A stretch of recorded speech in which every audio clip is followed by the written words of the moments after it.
1 2 3 4 Rehman Malik, go, go. 1 2 3 4 Rehman Malik, go, go. 1 2 3 4 Rehman Malik, go, go. दफा नारे तकबीर मखसूस अंदाज में नारे तकबीर Allahu Akbar, नारे तकबीर Allahu Akbar, नारे तकबीर Allahu Akbar. आखिर में 3 दफा पाकिस्तान Zindabad, मेरी सब आवाज नहीं आ रही पाकिस्तान Zindabad, पाकिस्तान Zindabad. जीवे जीवे Pakistan, जीवे जीवे Pakistan. जी जनाब मैं ये सिर्फ ये कहना चाहता हूँ कि I want to send a message in English to the people of Karachi. The message is, we are with you in this hour of pain. We share in your pain. The blood that have Pakistani parentage. We share your pain. We are with you. Inshallah, these dark days will end. Pakistan will become once again, remove these tyrants who are corrupt, who are causing. झूठे और मक्कार लीडरों को एक नई चीज मिल गई है। ये दोनों हाथों से कौम को लूट रहे हैं, दोनों हाथों से कौम को कत्ल कर रहे हैं, और कोई इनको जब पकड़ता है सबूत के साथ तो कहते डंडे इस्तेमाल करना शुरू कर दी हैं। ये अपनी कौम को ऐसा बेवकूफ़ बना रहे हैं कि हमें शर्म आती है इनको किसी को भी कहते हुए कि हमारे मुल्क के लीडरान ऐसे हैं। मेरे बुजुर्गों, मेरे दोस्तों, तुम पंजाबी नहीं हो, तुम उर्दू स्पीकिंग नहीं हो। मैं पंजाबी हूँ, मुझे कोई कहे मैं पंजाबी हूँ, मुझे बहुत बुरा लगता है। मैं पंजाबी नहीं हूँ, मैं पंजाब से ताल्लुक़ ज़रूर रखता हूँ, लेकिन मैं पाकिस्तानी हूँ।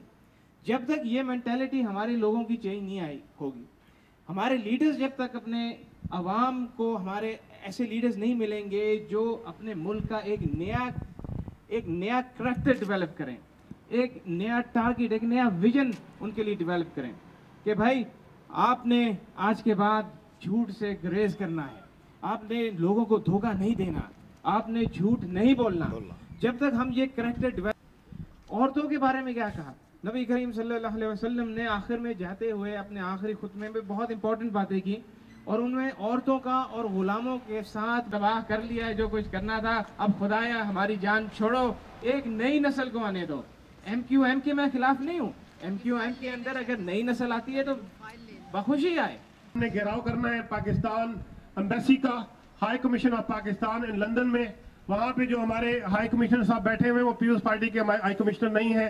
वो ये अपने मुल्क के ऑनर के लिए पाकिस्तान का एक एक बच्चा कट मरेगा, पाकिस्तान का एक एक जो बेटा है वो खून के मुजाहरे का मतलब ये था कि हम चाहते थे कि पाकिस्तानी कौम को हम पैगाम पहुँचाएँ कि हम आपके साथ हैं इस क्रिटिकल टाइम पे, और जो हो रहा है कराची में कत्लेआम उसके ख़िलाफ़ है हम खड़े और आपका साथ दे रहे हैं। और हम चाहते हैं रहमान मलिक को रिमूव किया जाए। He can not be an interior minister who administers law and order, जब और लॉ एंड ऑर्डर है ही नहीं।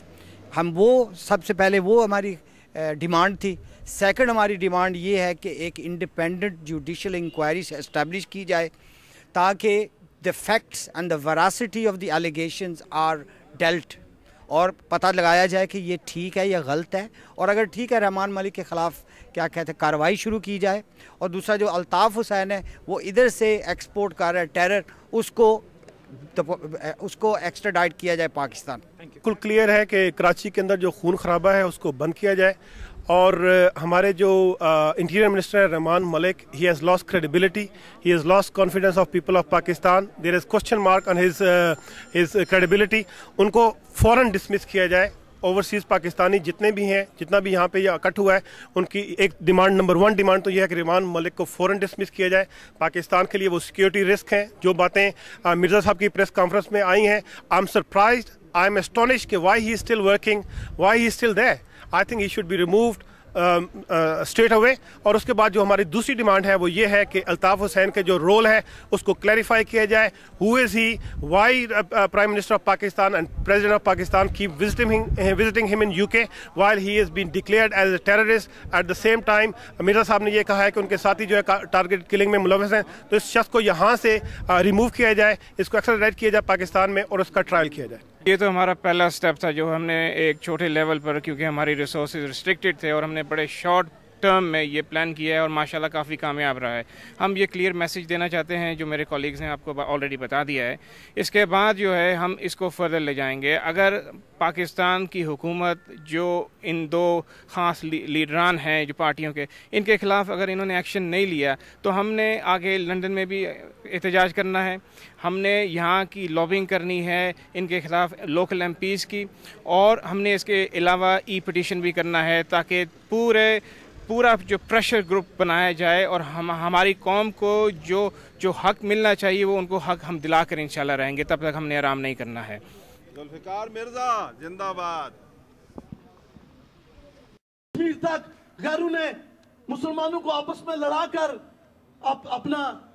अपना हदफ पूरा करने की कोशिश की है। आप देखें, एक वक्त था कि फलस्तीनी जो तंजीमें थी वो एक दूसरे पे जान निछावर करती थी, लेकिन यासिर अरफात की वफात के बाद वो वक्त आया जब वही तंजीमें एक दूसरे की जान लेने पर तुल गई। अब पाकिस्तानियों में वो खेलना चाहते हैं, लेकिन ये सुन ले वो जमातें, वो कुफ्ते हैं कि बातिल से दबने वाले हम वो आसमान नहीं, 100 बार कर चुका है तू इम्तिहान हमारा।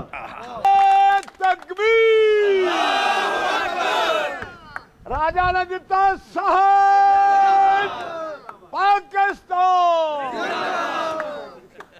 इस हवाले से खराज अकीदत पेश करता हूं कि आपने वो दर्द समझकर यहां निकले हैं। मेरा किसी पार्टी से भी तल्लुक हो, मेरा जो तल्लुक है वो कश्मीर की एक मुस्लिम कॉन्फ्रेंस जमात से है, जिसने ये नारा कश्मीरियों को दिया था कि कश्मीर बनेगा पाकिस्तान। मेरा तरीके इंसाफ से वेरी गुड पाकिस्तान की सरहदों के रखवाले हैं, बल्कि मैं ये कहूंगा कि जहां भी दुनिया में पाकिस्तानी या कश्मीरी बसता है, इस वक्त की जरूरत है कि वो पाकिस्तान बचाने के लिए बाहर निकले। पाकिस्तान जिंदाबाद। जीवे जीवे पाकिस्तान।